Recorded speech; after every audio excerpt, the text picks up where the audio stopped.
حضور کا پہلا تجارتی سفر۔ جب حضور اکرم کی عمر مبارک تقریباً 12 سال تھی تو آپ اپنے محترم چچا حضرت ابو طالب کے ساتھ شام، سیریا کے سفر تجارت پر روانہ ہوئے۔ یہ سفر مکہ مکرمہ سے شروع ہوا اور قافلہ اونٹوں پر سامان تجارت لے کر صحراؤں سے گزرتا ہوا شمال کی طرف بڑھا۔ قافلے کا سفر، راستے میں دن کی تپتی دھوپ اور رات کی ٹھنڈی ہوائیں دونوں کا سامنا تھا۔ قافلے والے اونٹوں کے ساتھ چلتے، کبھی خیموں میں آرام کرتے، کبھی پانی کے چشمے تلاش کرتے، لیکن ان سب میں ایک چمکتا نور ہمیشہ قافلے کے درمیان رہتا۔ وہ نور تھا محمد مصطفیٰ کا۔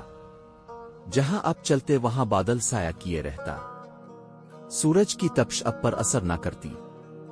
راہب بہرا کا واقعہ۔ جب قافلہ باصر کے قریب ایک مقام پر پہنچا تو وہاں ایک راہب، عیسائی بزرگ رہتا تھا جس کا نام بہرا تھا۔ وہ صدیوں سے تورات و انجیل کی تعلیمات پڑھتا اور آخری نبی کے ظہور کا انتظار کرتا تھا۔ جب اس نے قافلے کو آتے دیکھا تو اس کی نگاہ ایک نوخیز لڑکے پر ٹھہر گئی۔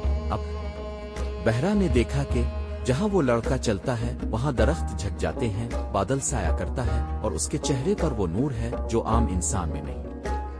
راہب فوراً قافلے والوں کو اپنے خانقاہ میں دعوت دیتا ہے۔ سب لوگ آ جاتے ہیں مگر حضور اونٹوں کے پاس رہ جاتے ہیں۔ بہرا کہتا ہے، ایک شخص باقی ہے جس کے آنے پر ہی میں نے دعوت دی ہے، پھر آپ کو بلایا جاتا ہے۔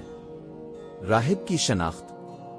جب آپ اندر تشریف لاتے ہیں تو بہرا آپ کو غور سے دیکھتا ہے، پھر آپ کی پشت مبارک پر مہر نبوت دیکھ کر کہتا ہے، یہی ہیں وہ نبی جن کا ذکر ہماری کتابوں میں ہے۔ یہ نبی ساری انسانیت کے لیے رحمت بن کر آئیں گے۔ وہ حضرت ابو طالب سے کہتا ہے، یہ بچہ بہت بڑی شان والا ہے، اسے لے جاؤ، دشمن اگر پہچان گئے تو نقصان پہنچا سکتے ہیں۔ حضرت ابو طالب نے فوراً آپ کو واپس مکہ مکرمہ لے جانے کا فیصلہ کیا۔ واپسی اور برکت۔ یہ سفر حضور کے لیے پہلا تجارتی سفر تھا اور اس میں علم، تجربہ اور اللہ کی حفاظت تینوں شامل تھے۔ اپنے چچا کے ساتھ تجارت کے اصول، ایمانداری اور دیانتداری کو سیکھا۔